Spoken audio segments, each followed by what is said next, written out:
Okay, this is the fifth take of this audio. So I'm gonna try and hope this works this time. The last take was actually working. I stopped it just to check some stuff with the rest of the video. So this is post-commentated because I've messed up on my recording, setting it up on OBS so that it only recorded audio output, not input, which means that it recorded my voice in only a couple of parts. So that's cool. So this might overlap with that. I'm too lazy to figure that out. DaVinci makes really weird editing stuff, especially with audio. So that's why it's taken me so long. Also, I had company over yesterday and was getting stuff ready. Got a new game. I got Tears of the Kingdom on my Switch, so that was also occupying my time. This level is called Unnamed 666, and I'm working on it. I also show off Spartan Circles 4, Spartan Circles 3, Fatal Processing, and Solaris Terminus. All of which are humanly impossible except for Solaris Terminus and maybe Fatal Processing. Solaris Terminus, I'm really hoping gets rated. I even showed off my botting process for Solaris. I mean, not Solaris Terminus, my botting process for Fatal Processing. Because Solaris Terminus I beat legit and uploaded, and I have a bot of it for showcase purposes. So I used that. I forgot to make one for Fatal Processing, so I made one on video after I got bored of making this level. I don't make layouts, I just kind of save invisible outlines with my block design in them using link controls as custom objects. I also use group parent so that it keeps the rotation when I place it down again for slopes and stuff. Really speeds up the level building process a lot if you do that. Also, my invisible group is group 999 for those of you who don't know. Mirror portals get too much hate in my opinion. They can be used for a really good effect. It's just they can also be used to make unreadable gameplay, which is why people hate them. But if you know how to use them for other things, it's not that bad, and I use them for other things. Like, I use them in ball parts when there's a gravity portal. I put it and make the gravity portal invisible and put a mirror portal over it to make it just look nicer and also add a bit of difficulty by making it change direction. My favorite game modes are ball and spider, by the way. Also, I figured since I showed it off on a poster on accident in a video, I might as well save it. This character is me playing a character. Like, this channel is me playing a character and acting. My name is Liam. My real life name is. And I'm an actor, like a theater. I'm in theater class, I'll put it that way. And I enjoy acting, so I do it a lot on this channel. This video is basically entirely out of character because I'm too tired to be in character at 9:30 in the morning, which is when this was originally recorded. And it's 10 o'clock as I'm recording this audio, but I'm still pretty tired because I couldn't sleep last night. Normally that doesn't stop me from staying in character, but when it's a summer break and I'm tired, that might. Also, I thought it would be interesting to do an out of character video occasionally.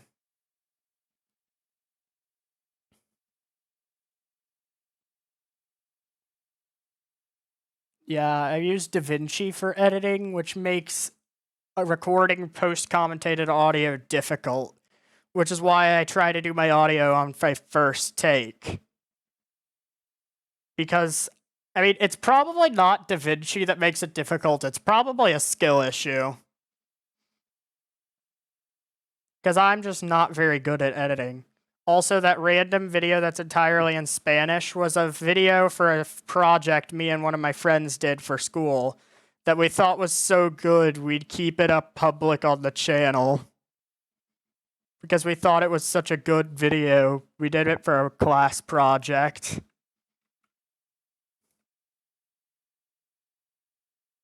I would use my meme soundboard to make a bruh sound effect, but last time it messed with the recording because I have it bound to a hotkey that also does something on DaVinci. So I might just add some sound effects in editing.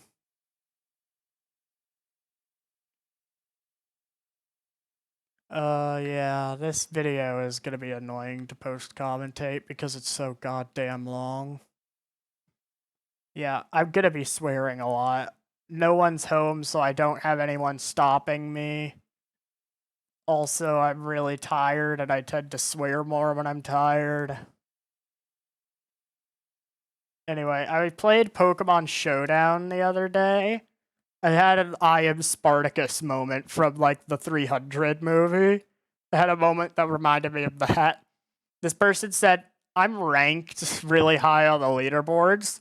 I said, okay, and I'm Shadow Spartan Zeta 7, and then proceeded to win in, like, 6 turns. Funny thing is, I actually, in, like, IRL, back when I was like 10, I played the Pokemon TCG competitively on the national level. Got top 100 in the US, which doesn't sound like a lot. But considering there were almost 500 people there, that means I am in the top 20%. Or at least was back in 2016. And also bear in mind that the deck I used hadn't been meta relevant since 2014.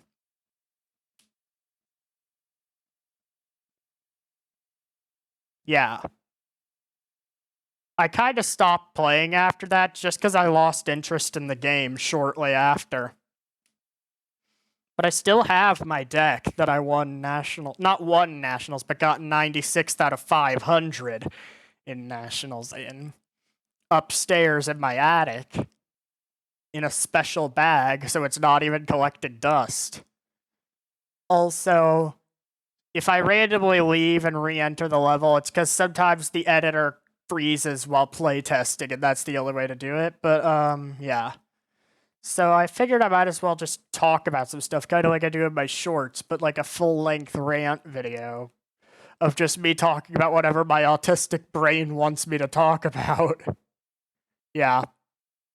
I'm really gonna enjoy this, and you all probably aren't. Feel free to click off. I don't care about ad revenue. I'm not even monetized, nor do I plan on it. But yeah, I might actually talk about, like, Deltarune theory I have. But before I do, if any of you want to, there's a subreddit that I made, r/Shadow Spartan Zeta 7. Go check it out. Yeah, that's a thing. And also, back to what I was saying, my Deltarune theory, or well, it's a prediction, is that Toriel is going to be the knight, and Chris, the player character, is the angel. The reason for this is because Chris is referred to as Lightbringer, which is a nickname for Lucifer, by both King and Spamton. King directly does it. Spamton says light bri space arrow NER, which is almost perfectly lined up for Lightbringer. Hold on, my dog's being loud. But anyway. And also the arrow, it looks like someone just cut out Spamton's dialogue and edited it, which happens a lot. His dialogue looks like it was cut out and changed, which ties back to redacted, because changing a dialogue would be redacting it. And redacted has a lot of ties to this unused horse stable, which ties him to the knight. But the angel is a bit more complicated. Lightbringer, though, ties it to the angel, through Lightbringer being another name for Lucifer. But specifically before he became the devil, he was known as Lightbringer. And yeah. Also, interestingly enough, my theory for Toriel being the knight goes from a couple of things. One, if you've seen Jaru's video on it, if you haven't, this is gonna be a bit of stuff from that. He basically, in his video on who the knight is, gathered a list of every character in Undertale and Deltarune that could have been in the right place at the right time, and matches all the descriptions we have of the knight so far as of Chapter 2. And based them on order of how likely they were to be the knight, based on physical attributes matching the description, being in the right place at the right time, and having a motive. Toriel is the only one that really stands out to me, other than the annoying dog, as a particularly likely. And the reason Toriel stands out as particularly likely is because Asgore was built up to be this villain in Undertale. And it would be like, since Deltarune mirrors Undertale, it would make sense for Asgore's ex-wife to be built up to in a similar way in Deltarune. Also, it lines up with chess theory almost. The rook is, if the chess theory is correct, the next boss is going to be a rook. But it's in Toriel's house, so if Toriel's the next boss, that would make Toriel not the knight. But what if the whole chess theory is a red herring? I know I sound a bit like I'm going crazy, but I posted this theory to the Deltarune subreddit, and it got a lot of traction, and people understood it and actually liked it. Yeah.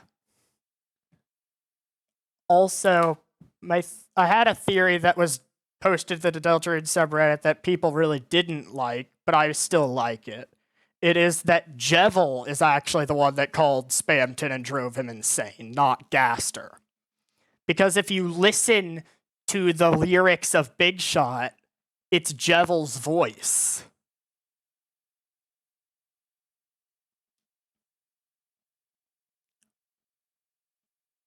Also, I do like the Papyrus as the knight theory, but I like more than that the theory that Papyrus is the man behind the tree. Although I really like Half-Bred Chaos's theory that Icy is going to be the final boss. Because while it seems ridiculous, there's a lot of evidence. Like, Icy, like, just watch Half-Bred Chaos's video on it. If I remember to, I'll leave a link in the description of this video. Otherwise, just look up Half-Bred Chaos and look for the video with the thumbnail that says the nightmare in the shadows, the shadow of your nightmare or something. Wait, the nightmare in the shadow of the knight's hand is the title, I believe.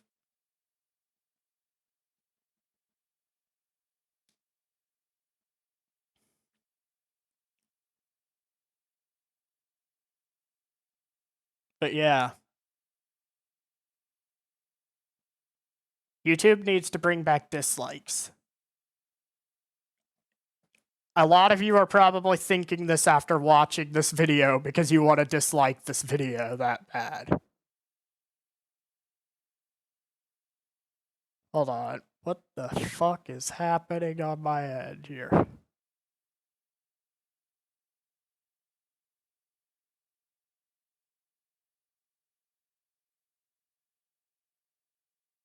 Okay, I figured it out. I'm just an idiot.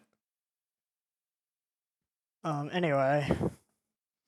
So yeah, back to the stuff you actually care about more, maybe. Where was I actually? Never mind. Dislikes. I can't blame you for wanting to dislike this video because it's just me talking over something because the audio didn't work. Unless you actually like this video, I might do more stuff like this. I mean, even if you don't, I might because I like doing it. And, yeah. This video is so dumb. But yeah, I'm just gonna say the real reason I think YouTube got rid of dislikes isn't the reason they said it was, that it prevented bullying on smaller creators. Because one, smaller creators were not the ones who were more often getting dislike bombed. And two, do you know who was most against it and still is most against this change? The smaller creators. The reason for that, them doing it, I believe, is actually because politicians and news outlets were the ones who were getting dislike bombed. Yeah. But this is a quote I read somewhere in a YouTube comment. I don't remember where they heard it. Actually, let me see something. I'm going to pull this up because I screenshotted it. Hold on.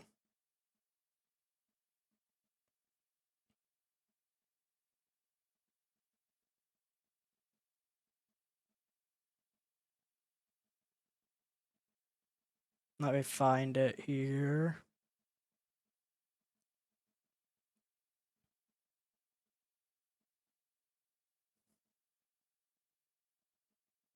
They didn't credit who they heard it from. It's just a quote they heard it from somewhere. I don't remember where I saw the video either. But this comment says it's a quote from somewhere. They didn't say where, and I don't remember where. And I cut out the commenter's name on my screenshot on accident, so I can't tell you who commented it either. But the comment is, when you tear out a man's tongue, you are not proving him a liar. You are only telling the world that you fear what he might say. Actually, I think this was from a video about dislikes being removed. Yeah, I'm pretty sure I remember. It was from a video about dislikes getting removed. And it's accurate to their what I believe their reason is. Because they were like big companies, news outlets, and politicians were the ones getting dislike bombed, and they were afraid of losing reputation because of it.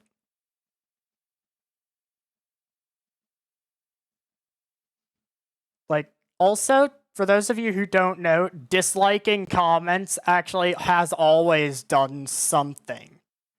I don't remember exactly what it does. I just remember it has a small effect on the commenter's N score, which is an internal variable YouTube uses to determine how high up a comment appears on a priority bracket. That's how users like some guy without a mustache always appear as the top comment, because they just have a really, really high N score. I did a lot of research into this. There's like a really algorithmic thing where like every like you get on a comment raises your N score by a certain amount. Dislikes decrease it by an even smaller amount.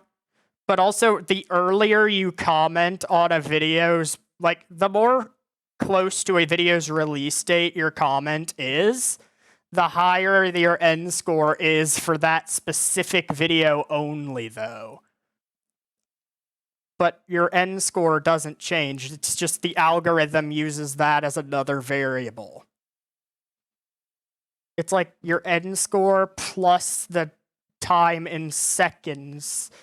But I think it's your N score times 180 divided by the number of time in seconds since the video's release date. I think that's part of the algorithm. I know there's other like math in it too. I don't remember exactly. I used to have the whole thing memorized.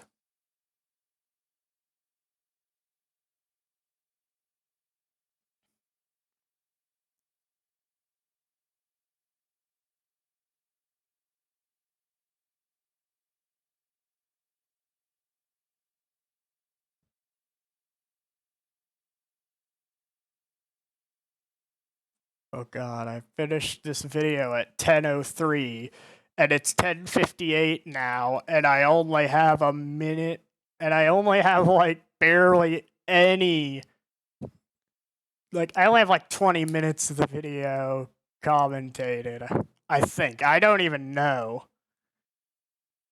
Because the timing on this thing is really, really fucking weird. Also, there will be flashing lights later in the video.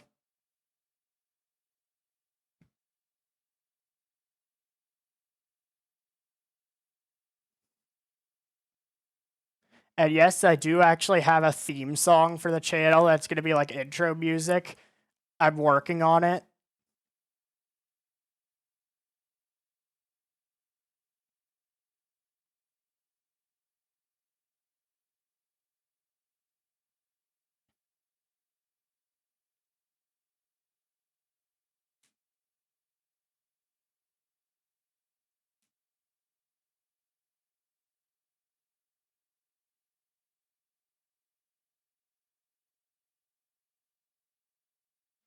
Okay, yeah. This is Solaris Terminus, a level I worked really hard on, and I'm hoping it gets rated. This is me showcasing a bot of it because I beat it legit. It was really hard, and I don't know if I could replicate it. It's probably the hardest humanly possible level I've ever made. And it's also my best level, other than maybe Fatal Processing, which I don't think is even possible. I know I couldn't beat it without botting it.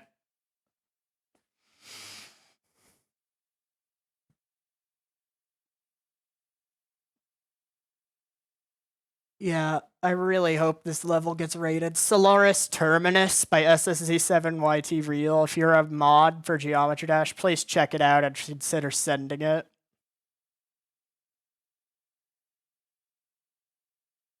The flashing lights warning applies throughout most of the rest of the video. Because, like, 2 of the levels I show off are 9 circles levels I made, and one of them has this really flashy effect. And yeah. Well, I mean, not throughout the entire rest of the video, because I actually work more on this level.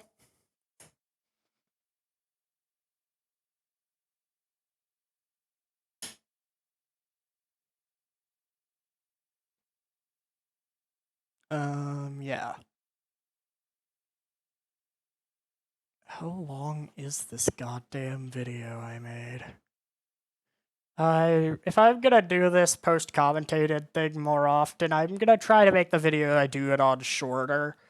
For your sanity and mine, because I'm running out of things to talk about.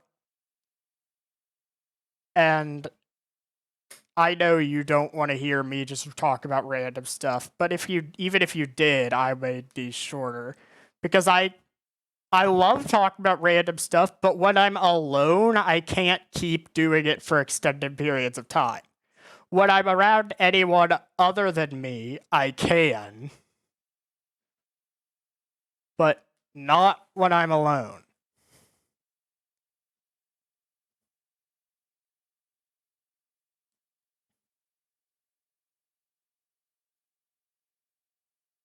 So yeah.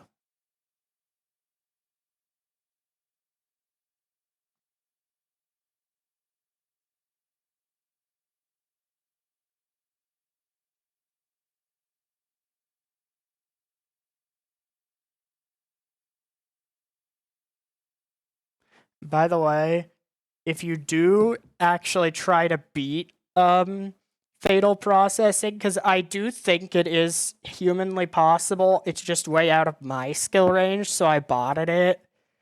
But if anyone of you tries to actually beat it, legitimately, it would be cool if someone could. I don't know if it's possible. I know it's impossible on 60 hertz, though. There's a 60 hertz bug during the second cube part, or third cube part, one of the two. The one with the really crazy yellow orb timings.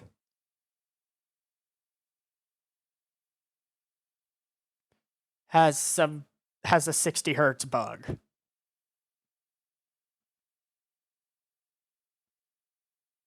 That I'm too lazy to fix. And also my data got corrupted, so even if I could, I wouldn't be able to fix it, even if I wanted to. But honestly, it adds to the feeling of the level, because the level is supposed to be like a glitched version of Blast Processing V2, which is another level I made. It's supposed to be like a glitched version of it.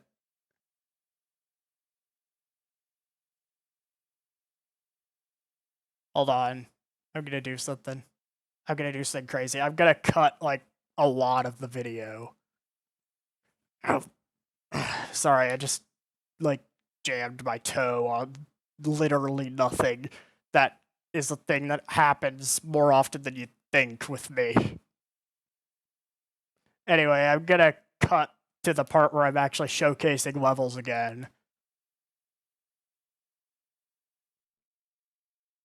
Anyway, with that cut done, yeah, I opened some chests here, then I show some levels off.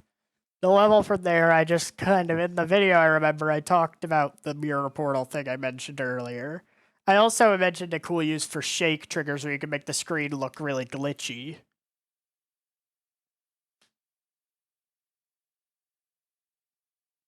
And this is where the flashing lights warning really kicks in. Spartan Circles 4. Well, Spartan Circles 3 has worse, but this is one of the 9 circles levels I made. This one is humanly possible, barely, I think, but it's way out of my skill level, so I botted it.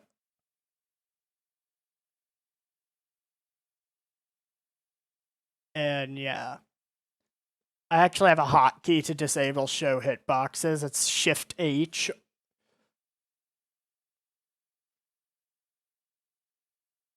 There's a cube timing I really like. Then there's some orb part here. Into the first wave. Yeah, that's where the flashing lights part came in.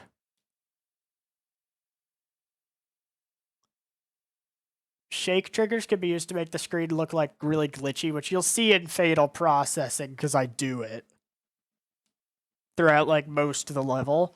And, like, if you set the intensity and whatever the second option is that makes it not happen throughout the entire duration to a higher, like the highest slider level, or, well, for intensity, set it to 20, which is the highest it can get. And for the second one, set it to 0.1, which is the highest the slider goes. It'll basically just move the screen and then keep it there for a little bit and move it to a different place. This is Spartan Circles 3, so if you like your eyeballs or are photosensitive, look away.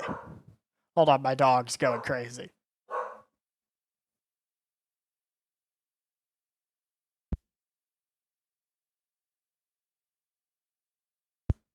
Okay, calm down. I don't know what he was barking at, and I don't really know if I want to know.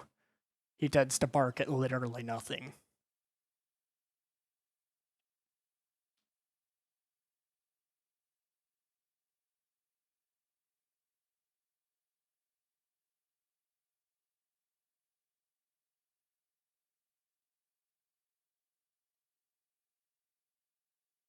So yeah.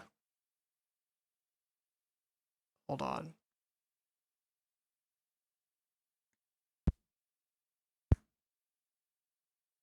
Never mind. There's nothing going on. My dog was just, I thought he was doing something. I think he's just taking a nap.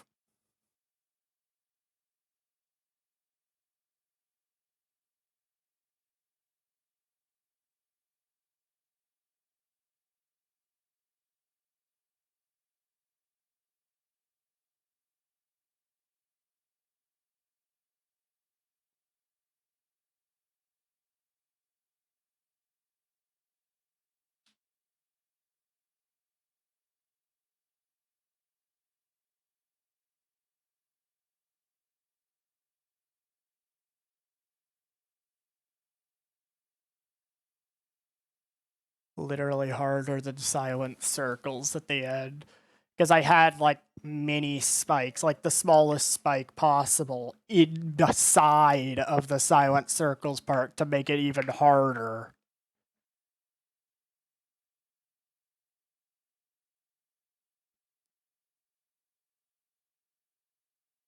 Hold on, I'm gonna do another cut here because I want to cut the part where I actually made a bot.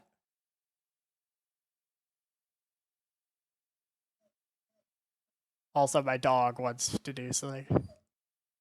Hold on.